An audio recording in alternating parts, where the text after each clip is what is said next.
Exercise 9.1 trigonometry question number 11 बहुत important question है और बोर्ड एग्जाम में कई बार आया है, तो आज हम इस क्वेश्चन को हम लोग सॉल्व करेंगे।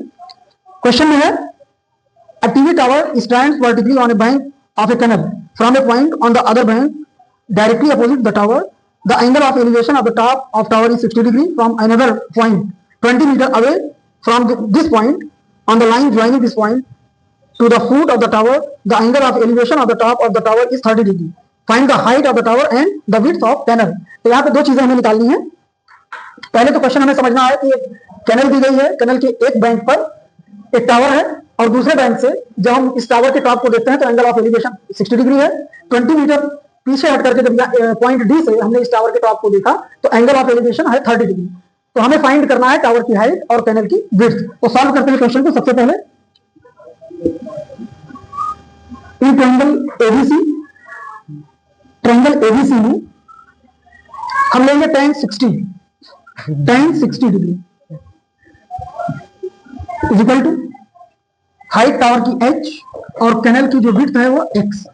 tan 60 की value √3 is equal to h upon x। यहां क्रॉस मल्टीप्लाई करेंगे x is equal to h upon √3। इस तरह से एक इक्वेशन हमने फाइंड किया, equation number 1।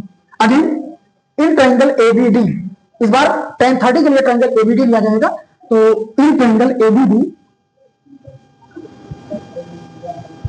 tan 30 degree is equal to tower वही सेम h अपॉन इस बार बेस जो होगा x प्लस 20 हो जाएगा क्योंकि b से d तक की दूरी x plus 20 then 1 upon √3 is equal to h upon x plus 20।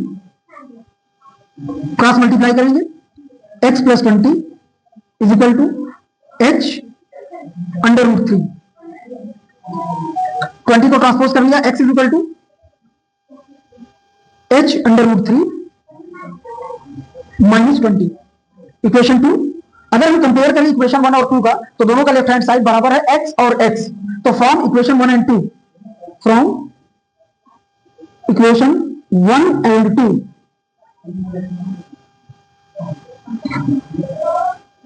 h upon √3 is equal to h √3 minus 20।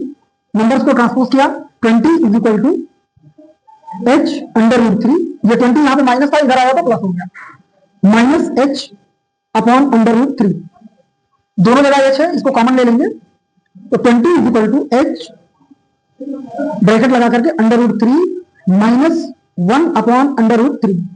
Bracket को क्लोज किया, एलसीएम लेंगे तो √3 का √3 से मल्टीप्लाई हुआ 3 माइनस 1 अपॉन √3 ये ब्रैकेट के अंदर और h पहले से है, इसको लिख लेंगे इज इक्वल टू 20।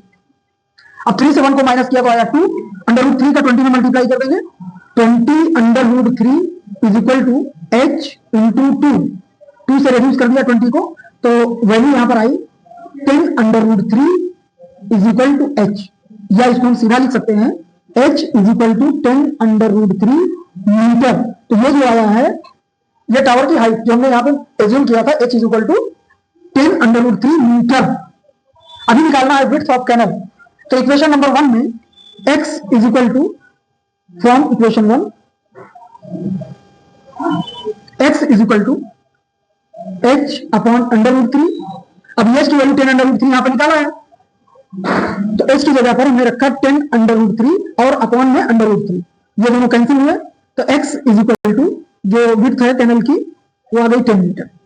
तो दोनों आंसर हमारे जो क्वेश्चन में पूछा था कि टावर की हाइट और कैनल की विड्थ, तो टावर की height h is equal to 10 √3 metre और कैनल की विड्थ जो है x is equal to 10 metre. यही हमारा आंसर हो जाएगा।